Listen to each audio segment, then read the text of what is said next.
I've only seen like settings like this on TV and movies. I don't know, it's really cool to be here in person. Yeah, it smells good. I don't usually like tea, but I usually like a lot of sugar in it, I finished mine fast. I really liked it. I'm the hostess now. Want some tea, Maria? I already have a full cup, but so good. Oh, cool. Yeah. I've never been to China before, so it's really cool to experience these different things, and I appreciate the Chinese people and the people of the courtyard for allowing me to be a part of this experience. Coco Gauff recently disclosed that Chinese she is treated better by fans than anywhere else in the world, lavishing her with customized presents that demonstrate they genuinely research her interests. While her debut season was covered by American media, China was doubting everything about her, laid out the red carpet and forced her to feel appreciated. The difference is unquestionably wild, and the haters are most likely furious. At this moment, before we begin, let's a remark. Why is it necessary to travel to another nation for Coco Gauff to obtain the regard and gratitude she deserves?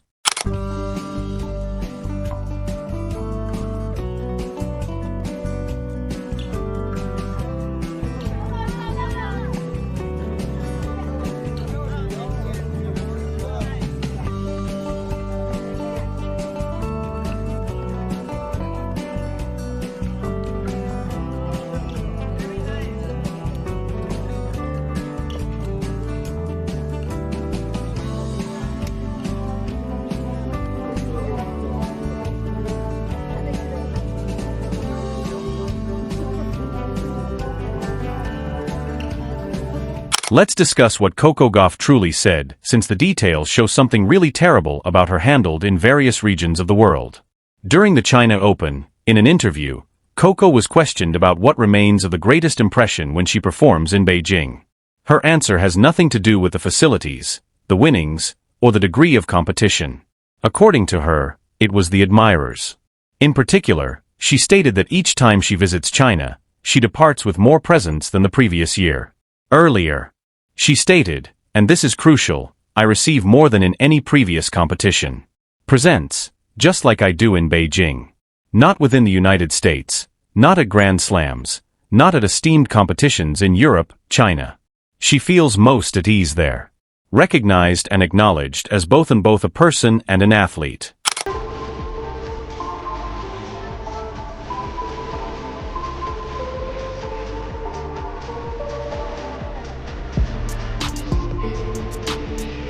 Here's the part, but that strikes in a very other way. Coco stated that Chinese enthusiasts actually research what I find appealing. Putting their gifts don't feel generic, they feel personal. Consider the implications of that for a second. Chinese fans are paying focus on her hobbies, her preferences, her character goes beyond simply tennis. They're considering and endeavor to express gratitude in ways that are particularly important to her. In the meantime, back in America, big sections that fans and the media spent important period in her early career wondering if she was worthy of her ranking, whether her achievements were valid, regardless of whether she was exaggerated. There is no greater difference or more uncomfortable for those who desire to act out American sports culture treats athletes with equity. This isn't for the first time. Foreign supporters have shown American athletes greater affection more than the United States of America. Actually, it's a somewhat regular pattern, particularly for African American athletes. Especially for black female athletes. They succeed achievement. They shatter walls. They provide focus on their sport. Additionally, rather than ubiquitous festivity, they encounter skepticism, criticism, and persistent doubting their legitimacy. Next, when they travel abroad, they are treated like the champions they are, which ought to make America's citizens take some serious contemplation of the reasons that keep taking place. Warning about spoilers. That rarely does reflection occur because recognizing the issue would necessitate acknowledging the existence of an issue. Coco's remark on how presents feel a little in China, personal experiences indicate something that was probably not intended, but it's worth investigating. When supporters spend the time to discover your interests and priorities, what makes you happy, and then give exhibits that demonstrate that comprehension, It establishes a sincere bond. It declares, "I view you as a complete individual, not merely a sportsman competing for my amusement." That has significance in methods that surpass the monetary worth of any kind of present. And the fact that Coco feels the strongest connection instead of in her own country, China, is honestly, it's quite depressing to consider it. Let's talk about what was going on in Chinese enthusiasts were studying in America.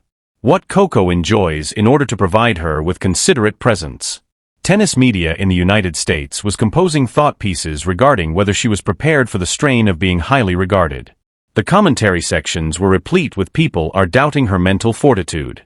Following any defeat. Social media changed each game into a vote on whether she was worthy of being cited in the same breath like tennis greats. She was 19 or 20 years old, achieving the most players never succeed in their whole occupations. Additionally, the reaction from some aspects of tennis culture in the United States included skepticism and criticism as opposed to festivities. The care Coco gets, but it goes beyond gifts in China. They serve as a concrete representation of gratitude. It has to do with respect. Chinese admirers aren't continuously wondering if she's earned her success. They're not contrasting her in several ways with other players intended to minimize her achievements. They're not providing care. Each game as a test to demonstrate she belongs at the highest level. They're just recognizing her brilliance and demonstrating that gratitude is considerate, individual methods. That's what athletes deserve. And it's crazy that she must to the opposite side of the globe to receive it constantly. And the fans, I think, every year I come here and I always leave with more gifts. Oh, it's for me?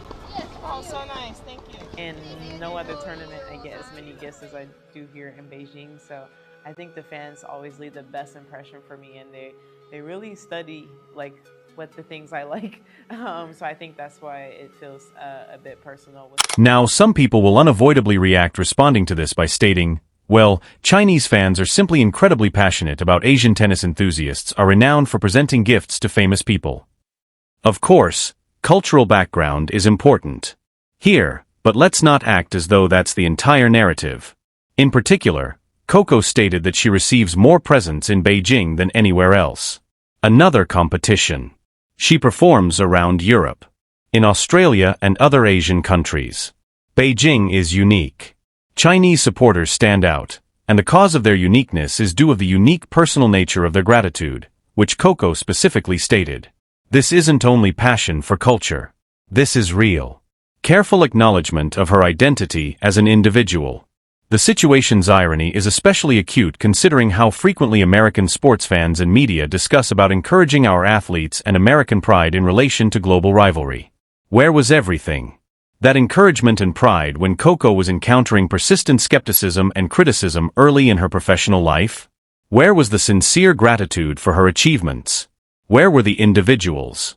Examining her interests and demonstrating gratitude on a personal level?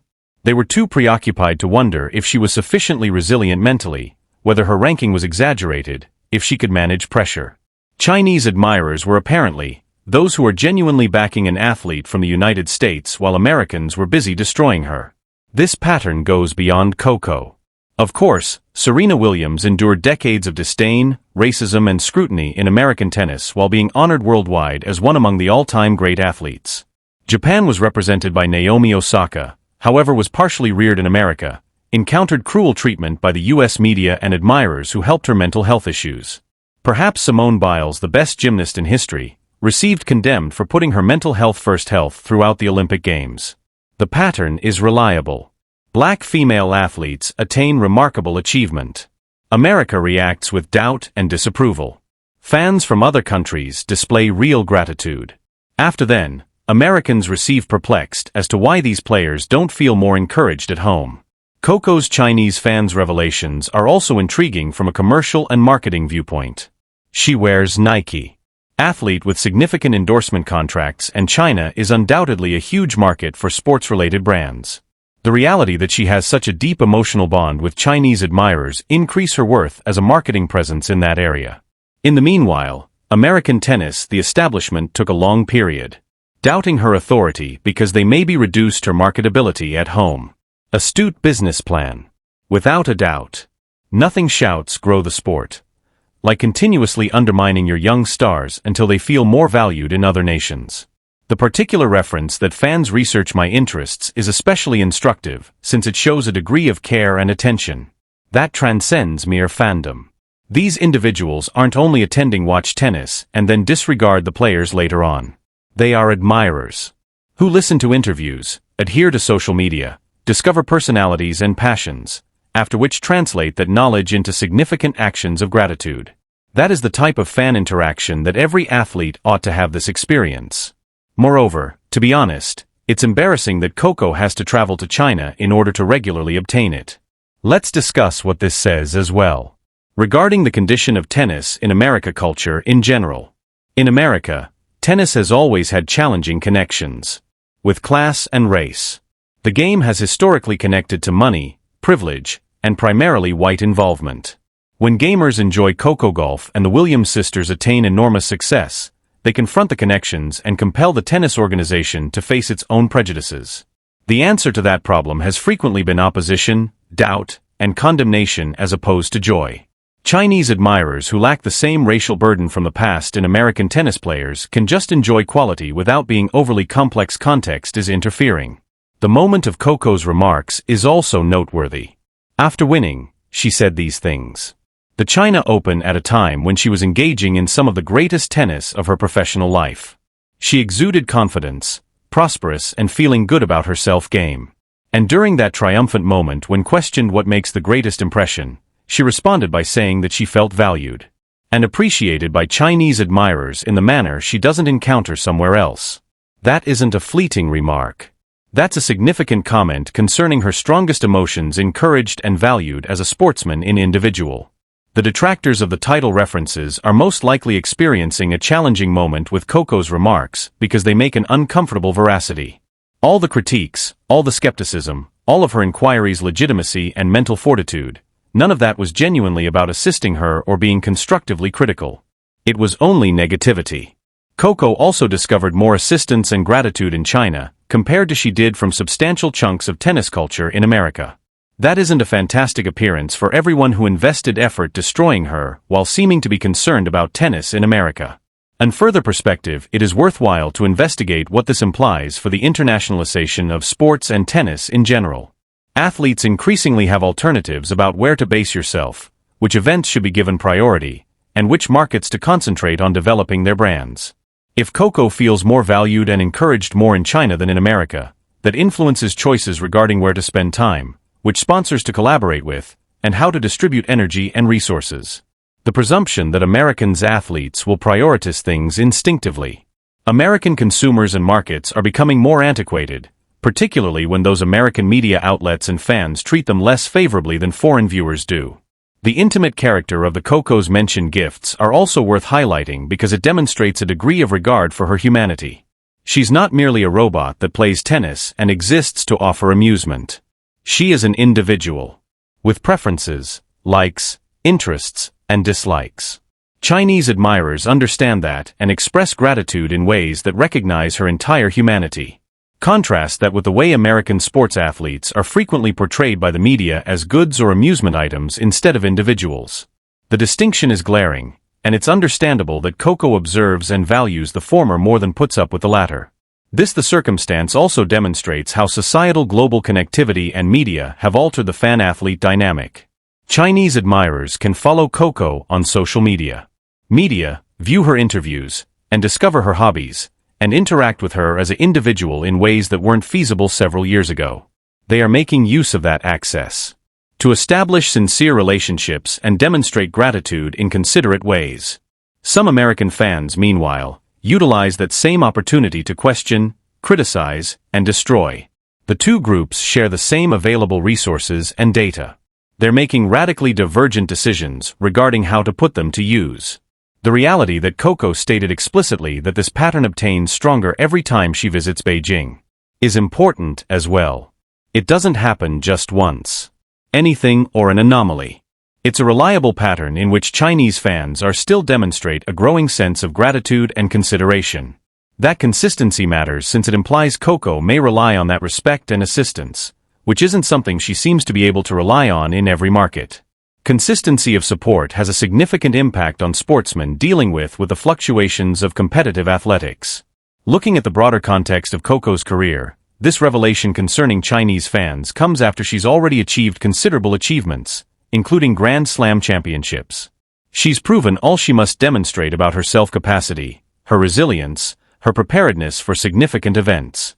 However, the she feels most appreciated and respected still primarily originates from China, rather compared to a significant portion of American tennis culture. That makes a statement. Significant aspects of American sports black female athletes are treated by society, even after they've accomplished indisputable achievement. The element of envy in this, the reason this situation is intriguing, is multiple layers. Haters are most likely jealous of Coco's impressive relationships with admirers who actually thank you for her. Other markets could be jealous of China's impressive connections with one of tennis's largest stars. Additionally, American tennis culture ought to be jealous that another nation is performing better at endorsing and respecting an American more athletic than the United States of America. That the final one is quite uncomfortable, which is most likely the reason it won't talked about a lot in popular tennis media.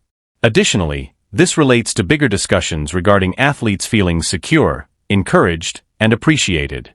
Osaka Naomi discussed the difficulties of dealing with hostile media settings.